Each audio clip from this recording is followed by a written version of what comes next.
Good evening and welcome to State of Business on Art Television. I'm Tamiru Nimsat. Let's have a look at the headlines. President meets IMF delegation ahead of next EFF review.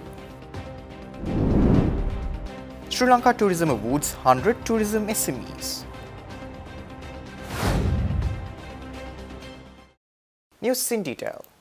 President Anurukumar Dissanayake held key discussions with representatives of the International Monetary Fund, focusing on the upcoming review of the Extended Fund Facility.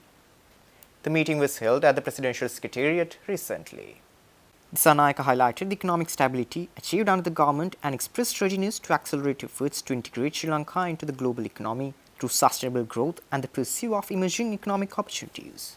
The President also outlined the country's present economic challenges and reiterated the importance of incorporating measures to ease the burden on the public in the 2026 budget despite these constraints. The discussion further focused on facilitating investment through policy reforms and tariff concessions aimed at fostering an investor-friendly environment.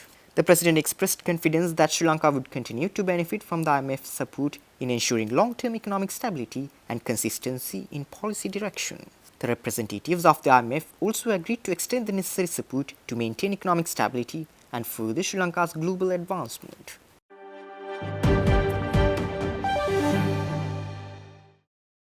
The Sri Lanka Tourism Development Authority honoured 100 small and medium-sized enterprises under the National Sustainable Tourism Certification Scheme.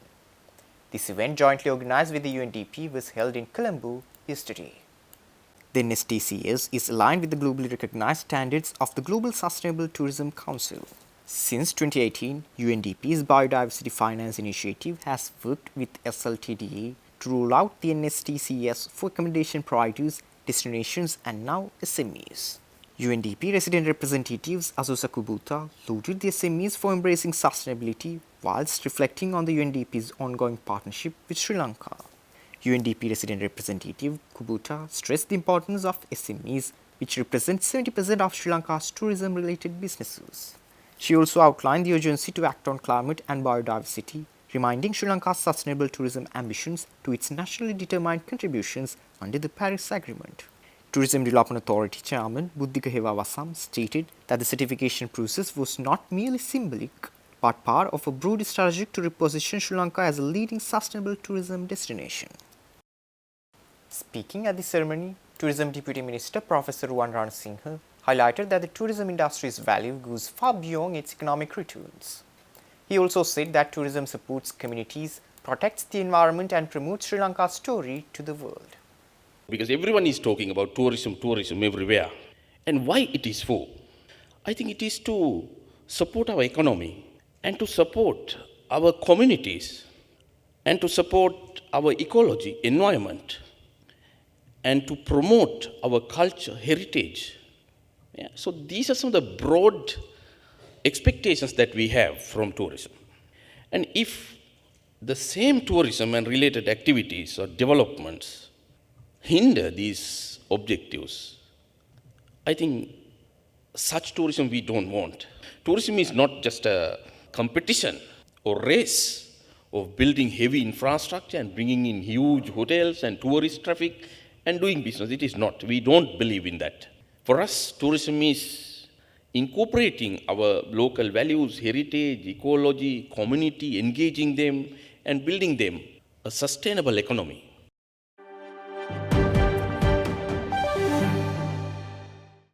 Stay tuned. We will return after this short commercial break.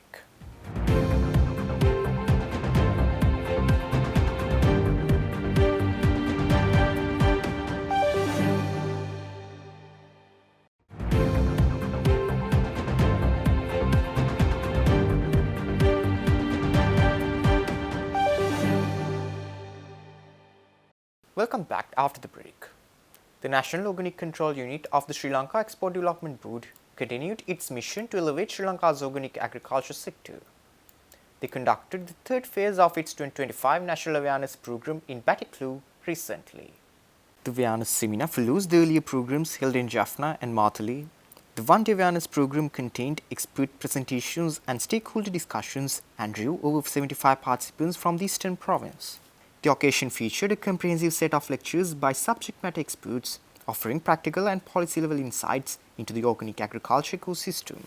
The afternoon session was devoted to disseminate information about the regulatory and certification landscape of organic farming in Sri Lanka. To ensure the effectiveness of the awareness seminar, all the presentations were conducted together with real-time Tamil translations, enabling the participants to fully engage with the content.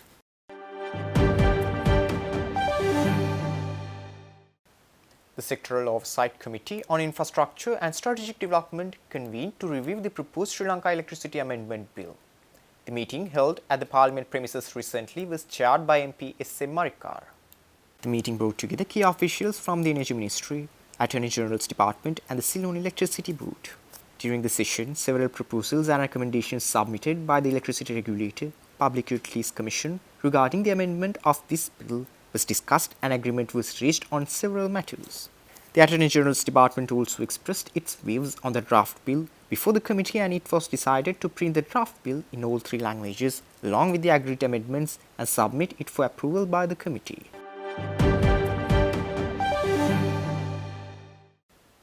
In Sri Lanka's literary calendar, the Gratian Prize is undoubtedly one of the most looked forward to events, and this year, the prestigious award was won by Savinendra Singha, who is an undergraduate of the Cine campus, Malambe.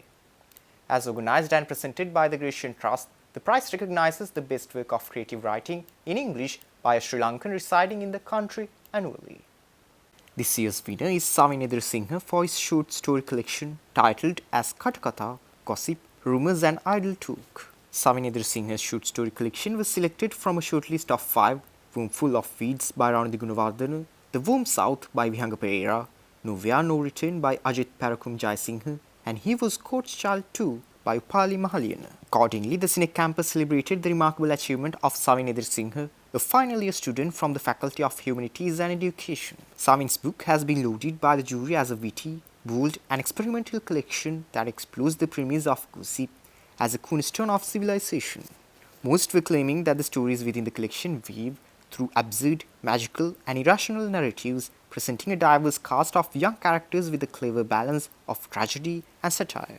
Today, the spirit of creativity sails into our campus. So this is a little different to us because we are coming from a background of maritime education and training initially. But I think it must be giving Captain Ajit tremendous pride to know that there is a different angle to this altogether after 35 years. We are seeing something extremely special happening this afternoon. So it's basically echoing voices of ordinary lives and extraordinary insights. Today, we are here to celebrate Katakatha, Gossips, Rumours and Idle Talk by Savinendra Singha. When I went into the depth of the stories, what I have actually written was gossips, because I didn't have experiences like my father said earlier. He said if you want to write something, you need to have experiences, because I was just coming out of doing A-levels, I didn't have any experiences. My entire personality was based upon being a school student. And when you lose that personality, you are lost. So after that, what I did was, I applied to government university, but I didn't get a chance to go to the government university. Then I applied to Cine. And when I came to Cine, I had to live alone. And this made me feel all the experiences that is inside this tiny little book.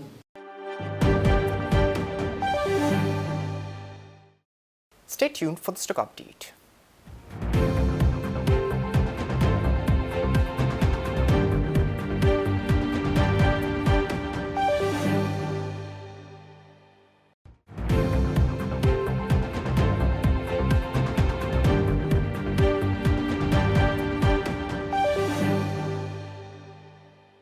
Trading at Colombo Stock Exchange ended on positive notes today. The All Share Price Index gained by 47.85 points to close at 19,091.93, and the S&P SL20 gained by 10.63 points to close at 5,657.62. The turnover was over 5.9 billion rupees and over 203 million shares were traded. Up next are forex trades.